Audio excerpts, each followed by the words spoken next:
ఈ సంవత్సరం సూపర్ ఎలినోవో ప్రభావంతో ఈవేళ ప్రపంచం అంతా కూడా కరువుని ఏ రకంగా ఎదుర్కోవాలి అనేటువంటి ఆలోచనతో ఈవేళ ప్రభుత్వాలు ప్రజలు కూడా ముందుకెళ్తున్నటువంటి పరిస్థితి.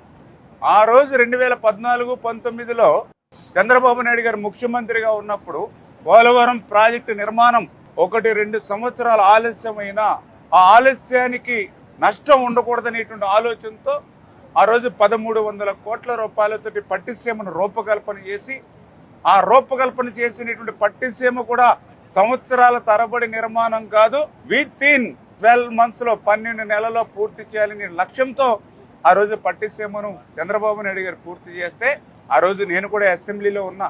ఆ రోజు ప్రతిపక్ష నాయకుడుగా ఉన్నటువంటి గొడ్డల పార్టీ నాయకుడు జగన్మోహన్ రెడ్డి ఏం మాట్లాడాడు? ఆ రోజు పట్టిసీమ ఒట్టిసీమ అన్నాడు, పట్టిసీమ పనికి మాలినటువంటి సీమ అని చెప్పాడు. మరి ఈరోజు అదే పట్టిసీమ ఆ రోజు నుంచి ఈ రోజు వరకు 450 టీఎంసీల నీరుని గోదావరి నుంచి కృష్ణాకి ఇచ్చింది.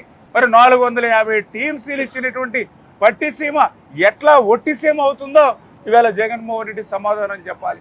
ఏ రకంగా అయితే ఈవేళ కృష్ణా ఎగువనున్నటువంటి కర్ణాటకలో ఉన్నటువంటి ఆల్మెట్టి దగ్గర నుంచి ప్రకాశం బ్యారేజ్ వరకు ఏ రిజర్వాయర్లోనూ ఒక చుక్క నీరు లేనటువంటి సమయంలో ఈవేళ రోజుకి 8000 క్యూసెక్కుల నీరు ఈవేళ గోదావరి నుంచి కృష్ణాకి ఇస్తున్నటువంటి పట్టిసీమ ఏ రకంగా ఒట్టిసీమో ఏ ముఖం పెట్టుకుని ఈరోజు జగన్మోహన్ రెడ్డి ఈవేళ ఈ రైతులకి ప్రజలకి సమాధానం చెప్తాడని చెప్పి ఈరోజు సూటిగా జగన్మోహన్ రెడ్డి గారిని ప్రశ్నిస్తూ ఉన్నటువంటి పరిస్థితి. ఎందుకంటే ప్రతి సంవత్సరం ఒక ఎత్తు, ఈ సంవత్సరం ఒక ఎత్తు. ఈవేళ ఏ పేపర్ తిరిగేసినా, ఏ ఎలక్ట్రానిక్ మీడియా ఆన్ చేసినా, ఎక్కడ చూసినా బీడు వారినటువంటి భూములు, గుక్కుడు మంచినీళ్ళ కోసం దాహార్తితో బిందులు పట్టుకుని రోడ్ల మీద నడుస్తున్నటువంటి మహిళలు, ఎక్కడ చూసినా కూడా అడుగంటినటువంటి భూగర్భ జలాలు.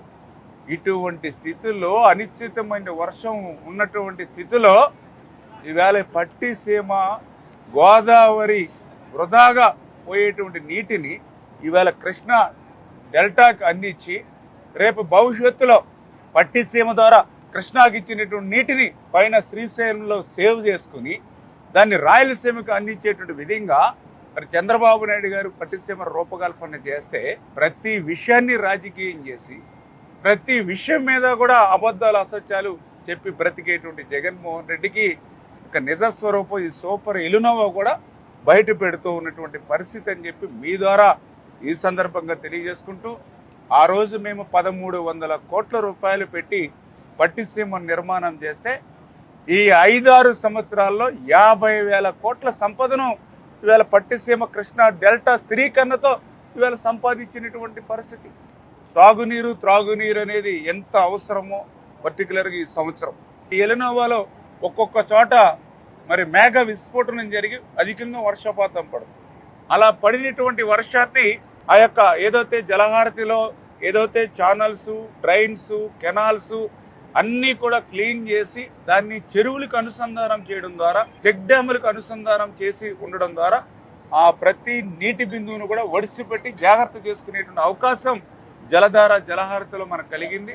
అందుచేత ఈరోజు చంద్రబాబు నాయుడు గారి ముందు చూపు అంటే ఆ రోజు ఒక పట్టిసీమను తీసుకురావడం కానీ, అదేవిధంగా ఈరోజు ఒక జలధార జలహారతి తీసుకురావడం కానీ ఏ రకంగా అయితే ప్రజలకు రైతులకు ఉపయోగపడుతుందో మనం ప్రత్యక్షంగా మనం చూస్తున్నామని చెప్పి తెలియజేసుకుంటూ, ఈ రకంగా చంద్రబాబు నాయుడు గారు ఒక ముందు చూపుతోటి ఆయన చేసేటువంటి ప్రతి పని కూడా ఈవేళ ప్రజలకు ఉపయోగపడేటువంటి విధంగా, రైతులకి ఉపయోగపడేటువంటి విధంగా ముందుకు తీసుకెళ్తున్నాం. దయవుంచి రైతాంగానికి కూడా విజ్ఞప్తి చేస్తూ ఉన్నాం. ఈ సంవత్సరం ఎలినోవా కాదు, సూపర్ ఎలినోవా. దాని ప్రభావం వల్ల అనిశ్చితమైన వర్షంతో పాటు అత్యల్పమైనటువంటి వర్షపాతం 20-40% తక్కువ వర్షపాతం యావరేజ్ మీద ఉంటుందని ఈ రోజుకి కూడా జూలై 9వ తారీఖు వచ్చినా ఇంకా ఈ ప్రాంతంలోనే కాదు ఎక్కడా కూడా ఒక చుక్క నీరు కూడా మనకు పడనటువంటి పరిస్థితి. అనాథరైజ్డ్గా కానీ వేస్ట్గా కానీ ఎక్కడ కూడా ఒక చుక్క నీటి బొట్టు కూడా మరి వరద పాలవకుండా, సముద్రం పాలవకుండా, డ్రైన్స్ పాలవకుండా కాపాడుకోవాల్సిన బాధ్యత ప్రభుత్వం అధికారులదే కాదు రైతుల మీద కూడా ఉంది.